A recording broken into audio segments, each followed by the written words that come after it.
ថាដើមឈើបើវារឹងមាំមិនមែនដោយសារតែគេត្រូវបានដាំដុះដោយល្អទេដើមឈើដែលរឹងមាំគឺវាដោយសារតែវាជួបខ្យល់ជួបព្យុះជួបភ្លៀងហ្នឹងណាវាជួបហេតុការណ៍ទាំងអស់ហ្នឹងវាធ្វើឲ្យខ្លួនវានឹងវាប្រឹងចាក់ឫសកាន់តែជ្រៅបានធ្វើវារឹងមាំមនុស្សយើងដូចគ្នាដោយសារតែមនុស្សយើងជួបពីមុនមិនសូវល្អបាត់ពិសោធន៍ជីវិតអត់ល្អមេរៀនអត់ល្អរឿងទុកលំបាកមួយចំនួនអត់ល្អទៅគាត់អត់មានជំរឿអីផ្សេងក្រៅពីធ្វើឲ្យខ្លួនឯងរឹងមាំទេបានគាត់អាចជំនះអាសកម្មភាពទាំងអស់ហ្នឹងឬក៏រឿងហេតុទាំងអស់ហ្នឹងបាន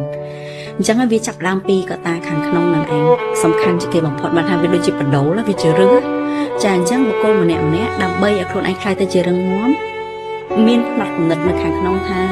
បើគេស៊ូបាននឹងអីយើងស៊ូមិនបានឥឡូវប្រឹងឲ្យដល់ទីបញ្ចប់មើល